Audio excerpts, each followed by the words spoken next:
নমস্কাৰ মোৰ মৰমৰ বন্ধু বান্ধৱীসকল, মই সুস্মিতা অন্য এটি ভিডিঅ'লৈ আপোনালোক সকলোকে স্বাগতম জনাইছোঁ। আশা কৰোঁ আপোনালোক সকলোৱে ভালে আছে আৰু মই বৰ্তমান ভালে আছোঁ। আৰু আজি মোৰ দিনটোৰ ভিডিঅ' এয়া মোৰ ৰাতিপুৱাই লৈ ল'লোঁ এনাৰ্জি ড্ৰিংক এফ্ৰেছ, প্ৰায় দেখিয়ে পাই থাকে আপোনালোকে মোৰ ভিডিঅ'ত। আৰু মই ৰাতিপুৱাই চাহৰ দৰে এগিলাচ খাই লওঁ, তেতিয়া দিনটোৰ কাৰণে ফ্ৰেছ হৈ থাকোঁ। এইখিনি নাখালে আধৰুৱা যেন লাগি থাকে মোৰ। তাৰে পিছত ভাবিলোঁ আজি কি বনাওঁ, চব্জি দালিকণনো আৰু কিমান খাওঁ, তাৰ কাৰণে ভাবিলোঁ কোমলীয়া পাত ওলাই আছে ছজনাৰ, তাকেই ছিঙি লৈ পেলাই দালিৰ লগত খাৰ বনাই দিওঁ। তো তেনেকৈ মই বাৰীতে ল'ব গ'লোঁ, কোমলীয়া ছজনা পাত লাগি আছিলে, আনিলোঁ। আনি মেলি ইফালে বহি লৈ পাত এৰাবলৈ লৈছোঁ। এইফালে চোতালত দাদাহঁত চাহ খাই আছিলে আৰু মই ইফালে বাৰান্দাত বহি লৈ এয়া কৰি আছোঁ। দুই পিনে এয়া হৈ আছে। আপোনালোকে খায়নে এনেকৈ? কেনেকৈ খাই জনাব দেই।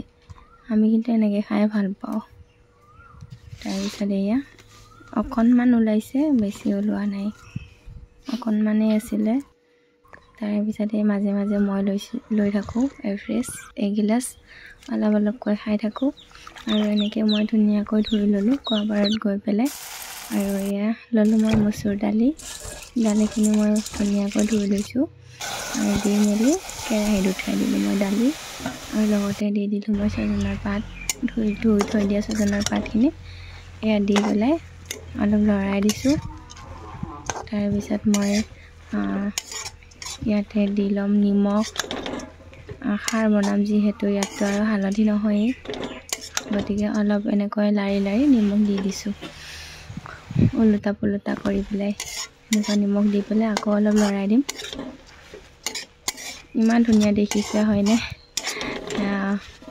দালিৰ কালাৰে আৰু ছজনা পাতৰ কালাৰে খুব ধুনীয়া এটা কালাৰ হৈ গৈছে। তাৰপিছত মই এতিয়া ইয়াতে দিব লৈছে কলৰ খাৰ দেই, কলগছৰ খাৰ হয় পূৰা। এই মই সৰু বটলৰ সাফৰেৰে আধা কৰি দুবাৰ দি দিছোঁ। দি পেলাই আকৌ মই এনেকৈ লৰাই দিছোঁ। খাৰখিনি দি পেলাই ভাতখিনি অলপমান গলিব দিছোঁ। তাৰপিছত দালিখিনি অলপমান হাফ সিজা তেনেকৈ কৰি ল'লোঁ। তাৰপিছত মই এতিয়া পানী দি দিলোঁ, পানী দি অলপ ঢাকি দিলোঁ। আৰু এইফালে উতল আহিলে মই এই ঘটনি পাত মাৰি দিছোঁ। আপোনালোকে কি কয় ক'ব দেই, জনাই দিব। আৰু দি দিলোঁ মই ইয়াতে আদা নহৰুৰ পেষ্ট, আদা নহৰু মই থেতেলিয়াই থৈ দিছিলোঁ। গতিকে এয়া মোৰ ৰাতিপুৱাৰ সাজ। আপোনালোকে ভিডিঅ'টো চাই কেনেকুৱা লাগিলে জনাব, কেনেকুৱা খাই জনাব। ভাল লাগিলে ভিডিঅ'টো লাইক শ্বেয়াৰ কৰি দিব। Thank U.